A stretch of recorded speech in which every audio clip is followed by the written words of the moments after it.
বাউল আবুল হোসেন সরকার নিয়ে হাউকা হইতেছে, বামেরা মিছিল বের করেছে, সেখানে আবুল হোসেন সরকার কেন গ্রেপ্তার সেটার জবাব চাইতেছে। শুনেন।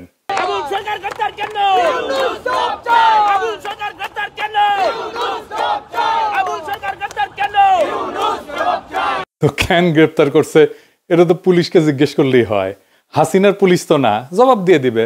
মিছিল করে জবাব চাইতে হবে কেন? আচ্ছা সে কি বলছে জানেন, শুনিছেন? আচ্ছা আমরা একটু শুনি কেন গ্রেপ্তার করা হয়েছে, এখানে তার জবাবটা আছে, শুনেন। আর যদি তুমি না থাকে আল্লাহ এক আল্লাহ হয়, তাহলে দরবার থেকে খেলাফত দিলে দরবারের যে কম পড়ে না আরো বাড়ে। তোমার মতো আরো 10টা 20টা আল্লাহ 200-400 আল্লাহ যদি আরো বানাই দিতে, তাহলে তোমার আরো দাম বাড়তো। এটা তুমি করলে না, এত বুঝো তা তো বুঝো না। আল্লাহর কথার কোনো গোয়া মাথা আমি কিছুই পাই না। মাথা কোনটা গোয়া কোনটা এটা আমি পাই না। কেন পাই না? এই যে একটা কথা বলছে, আওয়ালুমা খালাকুল্লাহে ইশক, প্রথম সৃষ্টি ইশক। আওয়ালুমা খালাকুল্লাহে মিন নূরি, নূর, প্রথম সৃষ্টি নূর। আওয়ালুমা খালাকুল্লাহে আরশ, প্রথম সৃষ্টি আমার আরশ। দেখেন, আওয়ালুমা খালাকুল্লাহে রূহ, প্রথম সৃষ্টি আমার রূহ। কয়টা হয়েছে? এক মুখ হয়েছে, দুই কথা কয়। হ্যাঁ, মুখ কয় না হুক কয়? এক মুখে দুই কথা কইলে হ্যাঁ মুখ থাকে, হ্যাঁ তো মুখ থাকে না, হ্যাঁ তো হুক হয়ে যায়। আল্লাহ যে কইল প্রথম সৃষ্টি আমার ইশক, প্রথম সৃষ্টি আবার কয় আমার আরশ, প্রথম সৃষ্টি আবার কয় নূর, প্রথম সৃষ্টি আবার কয় রূহ। আল্লাহ এক মুখে যে এত কথা কয়, আল্লাহর মুখ কয়টা? খালি কয়টা না, ওটা মুখ না হুক। সেটা হইলো একটা দাড়ির মধ্যে 70 জন করে ফেরেশতা। তুমি প্রত্যেক দিন ফেরেশতা গুয়া কাইটে ভালাও। শুনেছেন তো? এখন এই বাউলের মুক্তি চাইতেছে, অন্যদের ব্যাপারে কথা নাই। ওইখানে ফরাদ ভাই গেছেন, আপনারা জানেন উনি আমার মুরব্বী আর গুরুজন। উনি ওইখানে গেলে আমরা তো দমে যাই, কিছু কইতে পারি না। ফরাদ ভাই আপনি নিজেই একটা ইনস্টিটিউট, আপনার ওদের মিছিলে তো যাওয়ার দরকার নাই, তাই না? আপনি একা বক্তব্য দিয়ে প্রতিবাদ করেন। এই সমস্ত গান্ধা বামেদের কাছে যে আপনি দাঁড়াইলে তো মুশকিল আমাদের হয়ে যায়, আমাদের জন্য। ওরা তো আপনাকে কখনো অন করেনি ফরাদ ভাই, করবেও না। হুদাই আপনি ওদের সাথে যাইতেছেন। যাই হোক, ফরাদ ভাই বলছেন যে সব আন্দোলন নাকি আবুল হোসেন ওনার পাশে ছিল। শোনেন ফরাদ ভাইয়ের কথা শোনেন। আবুল সরকার প্রত্যেকটা আন্দোলনের সঙ্গে প্রথম থেকে আমাদের সঙ্গে যুক্ত। তিনি শহীদ মিনারের অনুষ্ঠান থেকে শুরু করে হেন কোনো প্রতিবাদ সভা নাই, এমনকি শাহ আলী দরগায় যখন আপনারা বট গাছ কেটে ফেলেছিলেন তিনি আমার পাশে ছিলেন।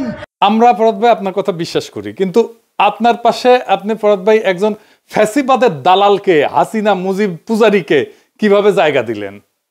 সে তো আপনারা স্যাপোটাস করতে আসতেছে। আজ আমরা মুজিব বন্দনার হাসিনা বন্দনা শুনি তার কাছ থেকে। হ্যাঁ শুনেন। জলদি কইরা যায় তোরা আয়, আয় রে আমার শেখ হাসিনার নাই তোরা আয়, আয় রে আমার শুভ এমপির নাই তোরা আয়। ওরে ইতিহাসের রাখাল রাজা, ইতিহাসের রাখাল রাজা বঙ্গবন্ধু।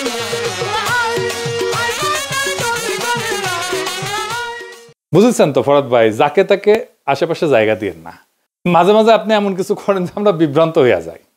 আপনি ইসকনের চিন্ময়ের সাথে দেখা করছেন, এত খাতির আপনার চিন্ময়ের সাথে, তাদের দাবির পক্ষে দাঁড়াইছেন পর্যন্ত।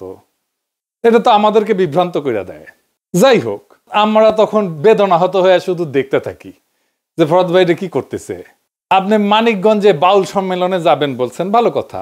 আপনি বলছেন আপনিও যাবেন, আপনাকে পেটাইলে পেটাক, এটা কি কথা বললেন ফরাদ ভাই? আপনি এসব কি বলেন ফরাদ ভাই? বাউল সম্মেলন নিয়ে তো কেউ কোনো কিছু বলেও নাই, বাধাও দেয় নাই। আর আপনাকে কেন পেটাবে? বাংলাদেশে কার এত সাহস আছে আপনার গায়ে হাত তুলবে? আপনি বিষয়টাকে এমন ভাবে উপস্থাপন করতেছেন যেন বাংলাদেশের মানুষ বাউল গানের বিরুদ্ধে দাঁড়াইছে। বিষয়টা তো তা না ফরাদ ভাই, মোটেও না। দাঁড়াইছে আপনার ভাষায়, আপনি যেটা সবসময় বলে আসছেন, আপনার ভাষায় খায়া না খায়া আল্লাহ খোদার বিরুদ্ধে কথা বলায়। তা আপনি বলতেছেন যে আবুল হোসেন সরকার ইসলাম অবমাননা করে নাই। তো তাইলে তো মুরব্বী হিসেবে আপনার বোঝানো উচিত, একটা ভিডিও বানায় লিখে হোক যে এটা বুঝায় দেওয়া যে এটা ইসলাম ধর্ম অবমাননা না করেন আপনি, আমরা শুনি বুঝি, আমরা শিখি, সবাই শিখুক। আপনাকে তো সবাই মুরব্বী মানে। আর যদি আপনার মতে ধর্ম অবমাননা নাই করে তাইলে আদালতে তো খালাস দিয়ে দিবে, জামিন দিয়ে দিবে। আইনকে বাধা দিচ্ছে কেন রাস্তায় বলেন? এই আবুল হোসেন তো ধান্দাবাজ।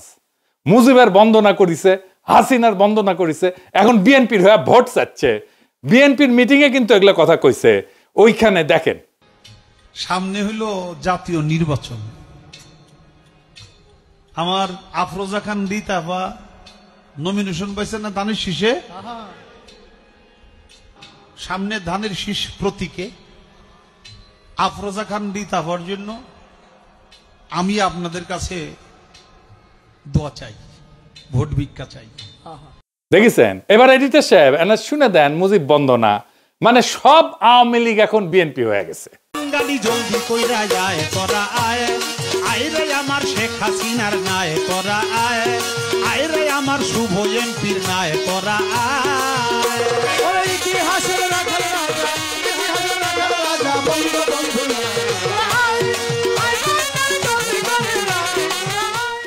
তো এই যে বিএনপির প্রোগ্রামে যায় যে সমস্ত কথাবার্তা কইছে, বিএনপির একটা লোক উঠে যায়, তাকে ঠেকাইলো না কেন?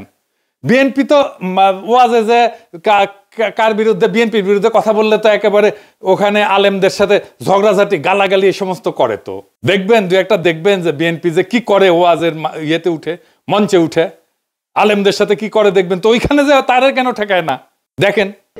আমার কথা তো বলতে দেবেন, তা বলতে না দিলে আমি কি করে বুঝাবো? ফালতু কথা বলিছেন, বলো খবরদার। ল্যাঙ্গুয়েজ সোজা করেন না, সোজা করে দেবো কিন্তু একদম বলেন। ল্যাঙ্গুয়েজ সোজা করে বলেন। আমি বলছি আমার কথা তো বলতে দেবেন। ল্যাঙ্গুয়েজ সোজা করে দেবো কিন্তু একদম। বিয়াদব লোক কম নাগাদ ভগর ভগর করতে আমি খাবার দেবো, একটা চোখ বাসটা করে দেবো কিন্তু একদম। আমি প্রশ্ন করলাম যে একজন লোক বলছে আলমদের শুনলে নামাজ পড় না, শুরু না বললে নামাজ হবে না, ফালতু ভাবতেছি। আমি বলছি আমার উত্তরটা তো দিতে।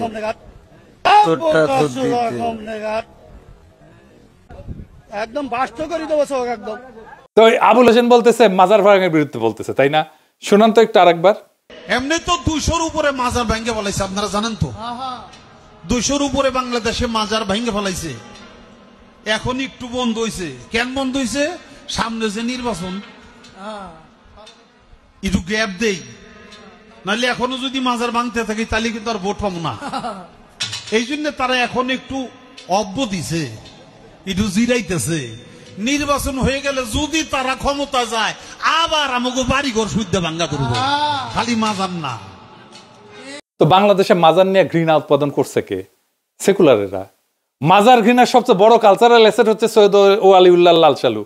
নাটক হয়েছে, সিনেমা হয়েছে, পাঠ্য হিসাবে পড়ানো হয়েছে, এখন সেকুলাররা মাজার প্রেমী হয়ে গেছে। কি তাজ্জব! মৌলানা আবুল কালাম আজাদের একটা বই আছে উর্দুতে, ঘুবারে খাতির নাম, জেলখানায় বসে এটা লিখেছিল। তো ওইখানে উনি মাজার নিয়ে কিছু কথা বলছেন। এখানে কিন্তু ওনার খুব অরিজিনাল কিছু চিন্তা আছে। উনি বলছেন কবর এবং মাজারকে ধর্মীয় শক্তি হিসেবে দেখার বিরোধিতা করছে মৌলানা আজাদ।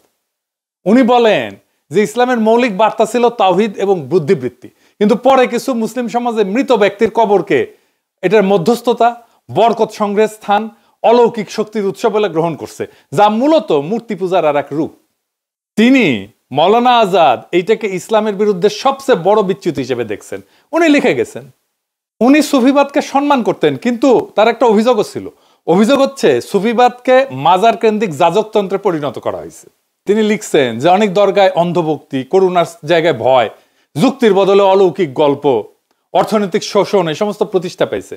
এইগুলোকে উনি সামাজিক রোগ বলছেন ওই বইতে। উনি বলছেন যে দরিদ্র অসহায় মানুষের জীবনের বাস্তব সমস্যার সমাধান খুঁজতে গিয়ে মাজারে আশ্রয় নেয়, এবং মাজারের খাদেম এবং পীরেরা এই দুর্বলতার সুযোগ নিয়ে নিজেদের কর্তৃত্ব জাহির করে।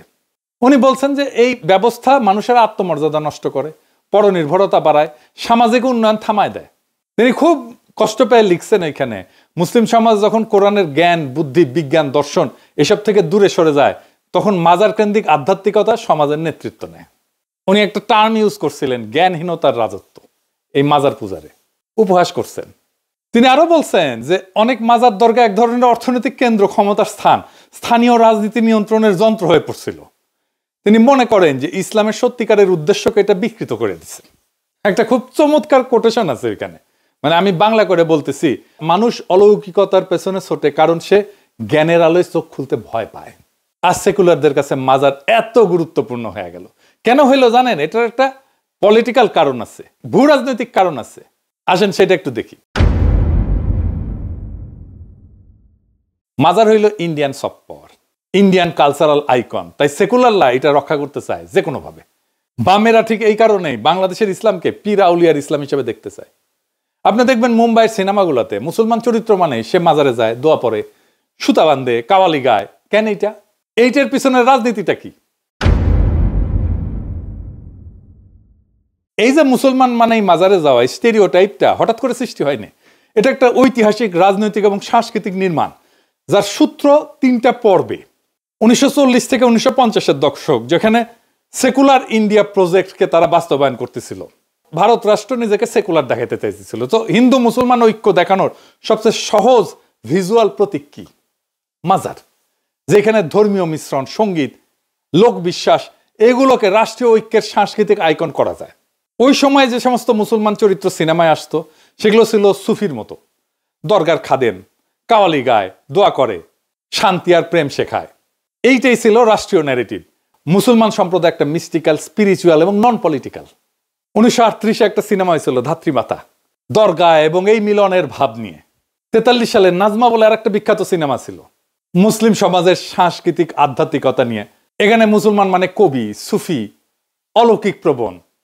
এরপরে আসে 1960 থেকে 1980 সাল, কাওয়ালির যুগ, বলিউডের বাণিজ্যিক স্টেরিওটাইপ। এই যুগে বলিউড বুঝাইলো যে মাজার, সঙ্গীত এবং কাওয়ালি এটাই হইতেছে হিট ফর্মুলা, ইমোশন, মিউজিক এবং এক্সোটিকনেস। এটাই হচ্ছে মুসলমান পরিচয়। ফলে মুসলমান পরিচয় মানে দরগায় চাদর দেওয়া, কাওয়ালি করা, পীর ফকিরের দোয়া, অলৌকিক সুস্থ হওয়া, সাদা টুপি, আচার আচরণ। এই সময় সবচেয়ে ভূমিকা রাখছে বোম্বাইয়ের ইন্ডাস্ট্রির উর্দুভাষী লেখকেরা, যারা মুসলমানদের নিজস্বতা দেখানোর জন্য সহজ ভিজুয়াল হিসেবে মাজার ব্যবহার করতেন।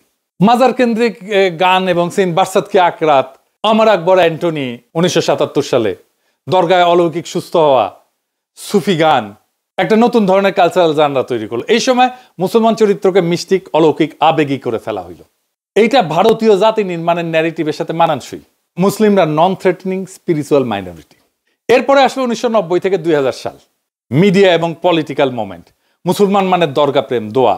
1992-এ বাবরি মসজিদ ভাঙা হইলো। তারপরে বলিউডে মুসলমান চরিত্র ফের এই হার্মলেস ভিজুয়ালে ফেরাই নিয়ে যায়। এই সময় মুসলমান চরিত্রকে 3 ভাবে দেখানো হয়: মাজার ভক্ত, প্রেমিক প্রেমিকা, নিরীহ দোয়া করা বুড়া মুসলিম যিনি নায়ককে আশীর্বাদ করেন, কাওয়ালি প্লাস ধর্মীয় মিস্টিক পটভূমি, যা মুসলমান সমাজকে সাংস্কৃতিকভাবে রঙিন কিন্তু রাজনৈতিকভাবে অসক্রিয় দেখায়।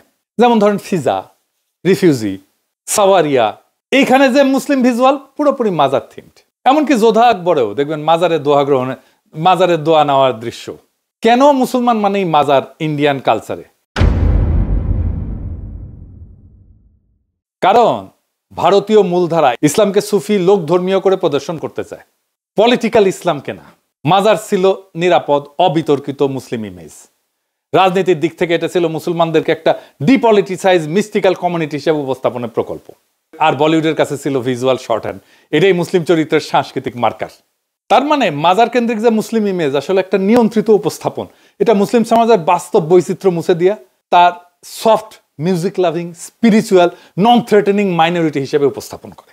এখন আসেন বাংলাদেশের সাধারণ মানুষ ধর্ম অবমাননার প্রতিক্রিয়া কেন দেখাবে? বাংলাদেশের সাধারণ মানুষ ধর্ম অবমাননার প্রতিক্রিয়া দেখাবে কেন জানেন? এটাও একটা গভীর রাজনৈতিক, সাংস্কৃতিক কারণ আছে এবং অর্থনৈতিক কারণ আছে। বাংলাদেশ একটা দরিদ্র রাষ্ট্র। এই রাষ্ট্রের বেশিরভাগ নাগরিক দরিদ্র। তাদের জীবনে কোনো স্বপ্ন নাই, কোনো সার্থকতা নাই। সন্তানকে ভালো মতো খাওয়াইতে পারে না, অসুখে চিকিৎসা পায় না, শৈশবে শিক্ষা পায় না, যৌবনে কাজ পায় না, উৎসবে আনন্দ করতে পারে না। এদের জীবনে তো কোনো হাসি নাই, কান্নাও গেছে শুকায়। এদের একটাই সম্পদ, একটাই স্বপ্ন, যদি পরকালে খোদা তাআলার দয়া হয় তাহলে হয়তো বেহেশতে ঢুকতে পারবে। এই জন্যই বাচ্চাকে মাদ্রাসায় দেয়। সে জানে একজন আলেমের সুপারিশ খোদা তাআলা শোনেন। তার একটা ইহকাল আপনারা দিতে পারেন নাই, তার পরকালের স্বপ্ন আপনি কায়রা নিতে চান কোন অধিকারে, কোন সাহসে? সারাক্ষণ খোঁচান আপনার প্রগতিশীলতার কুরকুরানি দিয়া। আপনি তো আপনার সেকুলার দর্শনে বলেন প্রাইভেট স্পেসে ধর্ম পালন করতে, তো আপনার অধর্ম আপনার ধর্ম বিশ্বাস আপনি প্রাইভেট স্পেসে করেন, যা খুশি করেন। পাবলিক স্পেসে এসে আপনি মানুষের ধর্ম নিয়ে কুরকুরানি দেখান কেন? আপনি তো আগে খোঁচান, তারপরে ওরা প্রতিক্রিয়া দেখায়। খোঁচানো বন্ধ করেন, প্রতিক্রিয়া বন্ধ হয়ে যাবে। বাংলাদেশ যে মুসলমান সংখ্যাগরিষ্ঠের দেশ, এটা তো তার অপরাধ না, এটা তার বৈশিষ্ট্য। এই বৈশিষ্ট্য তো আপনাকে বিবেচনা করতে হবে। আপনার রাজনীতি, আপনার সমাজ নির্মাণে আপনাকে এটা বিবেচনা করবেন না আপনি? আশ্চর্য ব্যাপার। আপনার তো ইউরোপে আসলে তো ক্রিসমাস দেখলে, ক্রিসমাস ট্রি দেখলে, ক্রিসমাসের সাজানো দেখলে আপনার তো গা চুলকায় না। কিন্তু বাংলাদেশে আপনার কোরবানি নিয়ে চুলকানি কেন? নামাজ নিয়ে চুলকানি কেন? মসজিদে আজান নিয়ে চুলকানি কেন? হিজাব নিয়ে চুলকানি কেন? পাইছেন কি? এত চুলকানি থাকলে ইউরোপে চলে আসেন, নয়তো ইন্ডিয়া চলে যান। আদর করে ইন্ডিয়ায় রেখে দিবে। বাংলাদেশে পড়ে আছেন কেন রে ভাই? আপনিও শান্তি পান, বাংলাদেশে মানুষের শান্তি পাক। অশান্তির মধ্যে থাকার কোনো দরকার আছে? বাংলাদেশকে যদি সত্যিকার অর্থে শান্তিপূর্ণ একটা সমৃদ্ধশালী রাষ্ট্র হিসাবে তৈরি করতে চান, ইনসাফপূর্ণ রাষ্ট্র হিসাবে তৈরি করতে চান, তাহলে আপনাদের এই কুরকুরানি বন্ধ করতে হবে, ইসলাম বিদ্বেষ বন্ধ করতে হবে। তাছাড়া বাংলাদেশ কখনো শান্ত হবে না। এই সহজ সত্যটা মনে রাখবেন, তাহলেই আগামীর বাংলাদেশ আপনি ঠিকঠাক গড়তে পারবেন। সেই বাংলাদেশ গড়ার অপেক্ষায় থাকলাম। ইনকিলাব জিন্দাবাদ।